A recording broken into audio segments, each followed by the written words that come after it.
السلام علیکم دوستو، علم جراحت یعنی سرجری کو مغربی دنیا کا تحفہ سمجھا جاتا ہے، جبکہ اس کی حقیقت کچھ مختلف ہے۔ اس دنیا کو پہلی بار سرجری کے فن سے متعارف کروانے والے دراصل کوئی اور نہیں بلکہ ایک مسلم سائنسدان ابو القاسم زہراوی تھے۔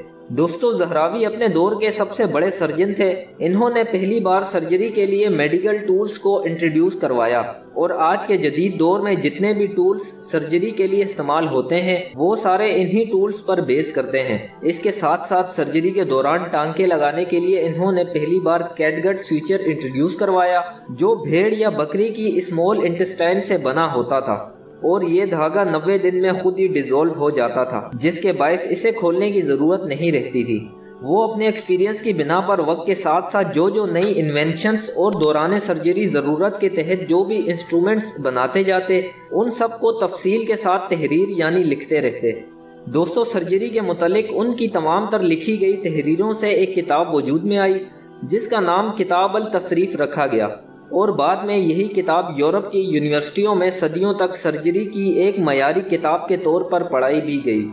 اس کتاب میں ایئر نوز تھروٹ یعنی ENT، ٹونسلیکٹمی یعنی گلے کے ٹونسلز ریموو کرنا، ٹریکیوسٹمی یعنی سانس کا مصنوعی راستہ بنانا، اس کے علاوہ دانت نکالنا، آنکھوں کے operations, orthopaedics, urinary problems, dead organs کو جسم سے الگ کرنا اور بواسیر جیسے مرض کے آپریشنز کی تفصیلات ملتی ہیں۔ ابو القاسم زہراوی نے اپنی یہ کتاب تصریف کو انتہائی آسان اور سادہ الفاظ میں بیان کیا ہے۔ اس کتاب میں باقی مفسرین کی طرح فلسفے کا سایہ دکھائی نہیں دیتا۔ دوستو، مختلف اوقات میں مختلف زبانوں میں اس کتاب کا ترجمہ ہوتا رہا ہے۔ اس کے علاوہ اس کتاب کو 30 جلدوں میں لکھا گیا تھا، جن میں انہوں نے میڈیسن، ڈائگنوسٹکس، سرجریز، ایناٹمی اور فزیولوجی کی کئی تھیوریز پیش کی، اور پورے یورپ میں یہ کتاب کئی میڈیکل یونیورسٹیز میں صدیوں تک سرجری کی واحد کتاب کے طور پر بھی پڑھائی جاتی رہی ہے۔ اہل مغرب زہراوی کو ابو القاسس، ایلبوکیسس اور الزہراویز جیسے بگڑے ہوئے ناموں سے پکارتے ہیں تاکہ وہ یہ پروف کر سکیں کہ سرجری ان کی ایجاد ہے، لیکن ایسا بالکل نہیں ہے۔ زیب ٹی وی کی ویڈیوز میں ایک بار پھر دل کی اتاہ گہرائیوں سے خوش آمدید۔ اسلامک گولڈن ایج یعنی مسلم دنیا کا سنہری دور۔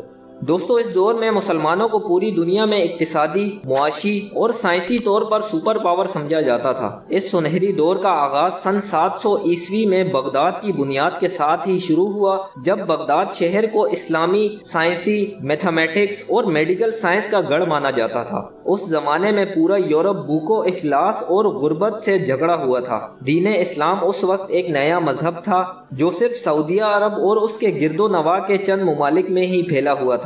دوستو، عباسی سلطنت نے جب مصر، عراق اور بغداد کو فتح کیا تو وہاں خلافت قائم کی اور اپنے دارالحکومت کو بغداد منتقل کر دیا، اور عباسی خلافت کے آنے کے بعد یہاں بھی اسلام پھیلنا شروع ہو گیا۔ عباسی خلافت قرآن و حدیث سے خاصی متاثر تھی، لہٰذا ان کے دور میں بغداد میں بڑی جامعات اور ریسرچ سینٹرز بنائے گئے، اور یہیں سے آغاز ہوا سائنس اور میتھمیٹکس میں انقلاب کا۔ اور آج کی ہماری یہ ویڈیو بھی انہی سائنسدانوں کے متعلق ہے جنہوں نے دین اسلام کی روشنی میں سائنسی دنیا میں نت نئے تجربات کے ذریعے مختلف شعبوں میں ایجادات کا آغاز کیا۔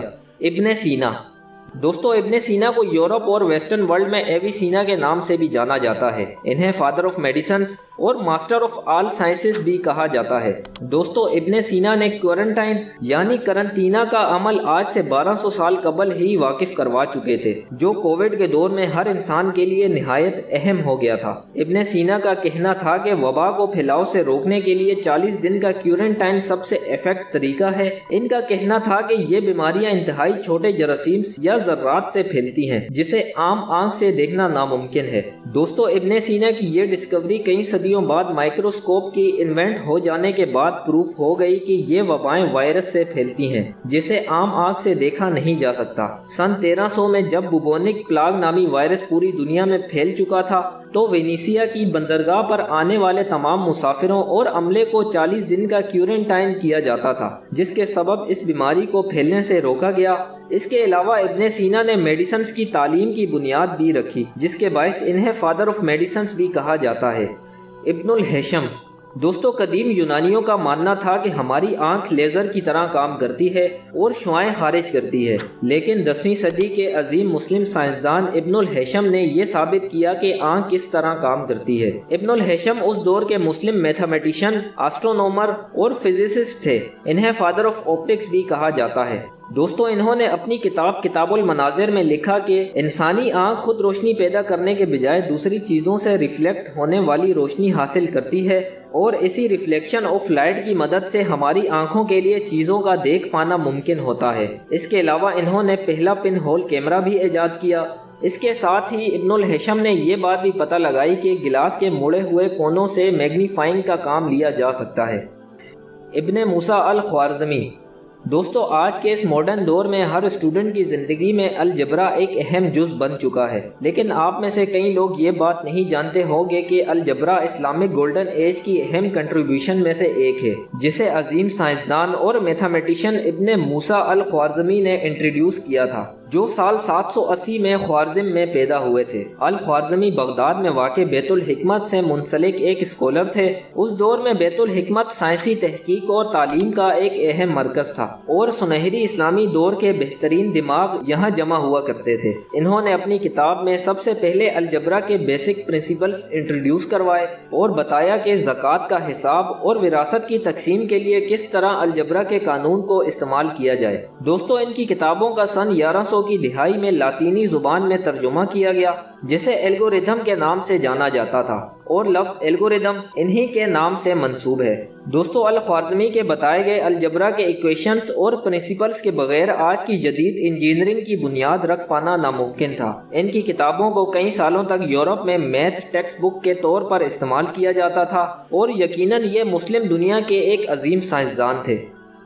محمد الادریسی۔ ابو عبداللہ محمد الادریسی اسپین میں 1100 کی دہائی میں پیدا ہوئے۔ دوستو یہ بھی ایک مسلم جیوگرافر اور نقشہ نگار تھے۔ انہوں نے اپنے دور کا جدید ترین نقشہ تیار کیا تھا، جسے کرسٹوفر کولمبس اور ویسکو دی گاما جیسے بڑے بڑے ایکسپلورر نے بھی استعمال کیا۔ الادریسی نے زمین کے مختلف حصوں کے نقشے بنائے، جو کہ آج بھی تقریباً کافی حد تک درست ہیں۔ دوستو رائٹ برادر سے کئی صدیوں پہلے مشہور سائنسدان ابن فرناس نے فلائنگ مشین بنانے کی کئی کوششیں کی۔ سن 852 عیسوی میں انہوں نے کرتبہ کی مسجد کے مینار سے لکڑی کے بنے پروں کے ساتھ چھلانگ لگائی۔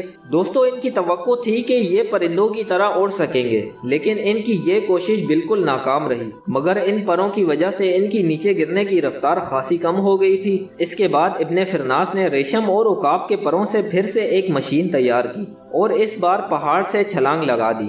دوستو اس بار یہ ہوا میں کچھ دیر تک اڑتے رہے، لیکن پھر کریش ہو گئے، جس کے سبب انہیں کچھ چوٹیں بھی آئی۔ دوستو اس پرواز سے ابن فرناس اس نتیجے پر پہنچے کہ ان کی ڈیوائس میں ٹیل یا دم نہ ہونے کے باعث یہ کریش ہوا، اور اس کے بعد سے ہی جہاز میں ٹیل یا دم کا نظریہ آیا۔